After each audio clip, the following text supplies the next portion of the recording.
இந்த டிஷ் பண்ணுறதுக்காக 2 உருளைக்கிழங்க நடுவில் ஒரு ஸ்லிட்டு போட்டு வேக வச்சிங்கன்னா நல்லா சாஃப்ட்டாக வெந்துடும். சென்டர் வரைக்கும் நல்லா வெந்திருக்கும். இதை நல்லா மசிச்சு வச்சுக்கோங்க.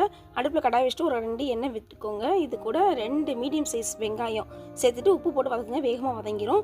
1/4 ஸ்பூன் மஞ்சள் தூள், 1 ஸ்பூன் மிளகாய்த்தூள், சிக்கன் கபாப் மசாலா, கொஞ்சம் ஆரிகனோ சேர்த்து நல்லா காரசாரமாக ரெடி பண்ணி எடுத்து வச்சுக்கோங்க.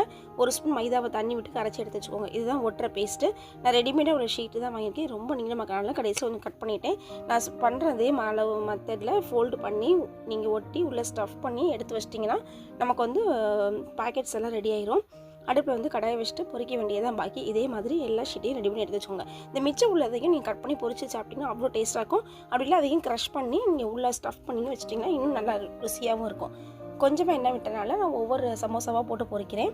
நல்லா செவந்தோடனே 2 பக்கம் போட்டு எடுத்துட்டிங்கன்னா டீ டைமில் சாப்பிட்றதுக்கு அவ்வளோ அட்டகாசமாகவும் ட்ரை பண்ணி பாருங்கள். இந்த வீடியோ பிடிச்ச உங்கள் சேனல் சப்ஸ்கிரைப் பண்ணுங்கள், லைக் பண்ணுங்கள், ஷேர் பண்ணுங்கள். எங்கள் வீட்டு கைப்பக்கும் உங்கள் வீட்லேயும் கம்பம் கட்டும். வாழ்க வளமுடன்.